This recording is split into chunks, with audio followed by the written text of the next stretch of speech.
તો આગાહી વચ્ચે વલસાડ જિલ્લામાં ધોધમાર વરસાદની શરૂઆત થઈ। વહેલી સવારથી જ વલસાડ શહેરના અલગ અલગ વિસ્તારોમાં ભારે વરસાદ વરસી રહ્યો છે, જેના કારણે અનેક વિસ્તારોમાં પાણી ભરાવાની પણ શરૂઆત થઈ છે। ભાવનગર, વલસાડ સહિત તમામ જગ્યાએ વરસાદ વરસી રહ્યો છે। વલસાડ જિલ્લામાં સતત વરસાદ વરસી રહ્યો છે, સાર્વત્રિક વરસાદ વરસી રહ્યો છે વલસાડમાં। અને વલસાડમાં ભારે વરસાદ વરસતા રસ્તાઓ પણ પાણીમાં જાણે ગરકાવ થઈ ચૂક્યા છે।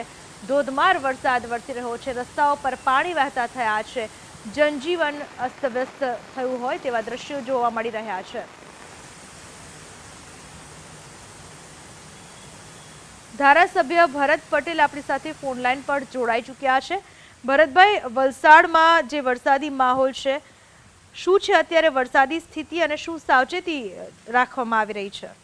જો પર્ટિક્યુલર મારા વલસાડ તાલુકાની વાત કરું, વલસાડ તાલુકામાં એટલો વરસાદ નથી હમણાં। જી, રાત્રે કોઈ વરસાદ પડ્યો નથી, સવારે લગભગ 2 વાગ્યાથી વરસાદ છે। વલસાડ તાલુકાની વાત કરું છું। જી જી, એટલે વલસાડમાં તો એટલો બધો વરસાદ નથી। હાલ સુધીમાં લગભગ 4-5 ઇંચ વરસાદ પડ્યો છે, પણ ધરમપુર તાલુકા અને કપરાડા તાલુકામાં વરસાદની વધારે પડ્યો એવું લાગે છે। અહીંયા રેડ એલર્ટ કલેક્ટરે આપેલું છે, કેમ કે ધરમપુરનું પાણી બધું ઔરંગ નદીમાં આવે છે। પણ ભરતભાઈ, આ રસ્તા ઉપર પાણી અનેક જગ્યાએ કશું નથી, વલસાડમાં એવું કશું નથી।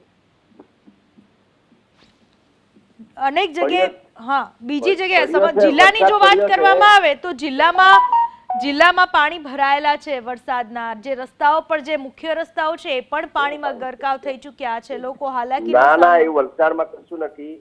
પાર્ટી ઉમરગામની મને એટલી માહિતી નથી। સમગ્ર જિલ્લાની વાત કરી રહ્યા છીએ ભરતભાઈ। હા, જિલ્લામાં તમને કેમ ને ધરમપુર કપડાનો વધારે વરસાદ છે, પણ બહુ પૂર આવ્યાની માહિતી એવી નથી, કેમ કે અમારે ધરમપુરનું વરસાદનું પાણી અમારે ઔરંગામાં આવે છે। રેડ એલર્ટ આપેલું છે, પણ એવું કોઈ ઔરંગામાં બી હાલમાં પાણી નથી। એટલું ભરતભાઈ, આભાર આપનો અમારી સાથે વાત કરવા બદલ।